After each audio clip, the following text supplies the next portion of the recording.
Samantala, thankful ang Legaspi family sa overwhelming support para sa kanilang film at MMFF 2025 entry na Reconnect. Shinare naman ni Cassie at Mavi ang mga dapat abangan sa GMA Afternoon Prime na Hating Kapatid. May unang chika si Athena Imperial. Face your fears, ika nga. Yan ang ginagawa ni Mavi Legaspi lately habang nagtatape for GMA Afternoon series na Hating Kapatid. Pero fear nga ba itong maituturing o fall in love even more? Ang bagong karakter kasi sa serye, gagampanan ng kanyang girlfriend na si Ashley Ortega. Basta kayo nung lately? Wow, naging shy boy na. Biggest fear namin yun na makatrabaho ang isa't isa. Talaga ba? Oo. Why?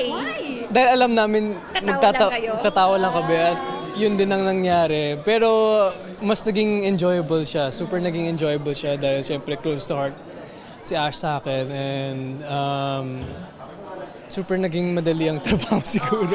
Abangan din sa mga susunod na episodes kung magiging ally or kaaway pa rin ni Belle si Tali sa serye.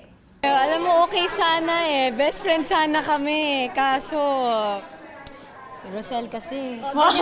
In real life, magkasundo sila ni Cheska Fausto. On-cam, nag-aaway si Belle at si Tali. Pero off-cam, si Cheska at si Cassie. Oh, we're good. We're good. Yes. Sa katatapos lang na block screening ng pelikulang Reconnect sa Taguig City, overwhelmed ang Legaspi family sa ibinuhos na time and effort dito ng kanilang supporters.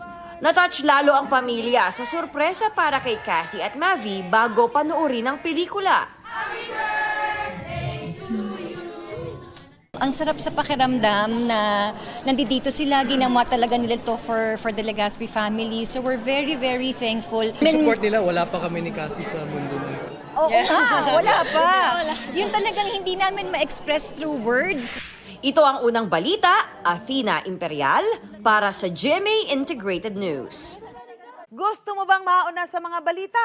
Mag-subscribe na sa GMA Integrated News sa YouTube at tumutok sa unang balita.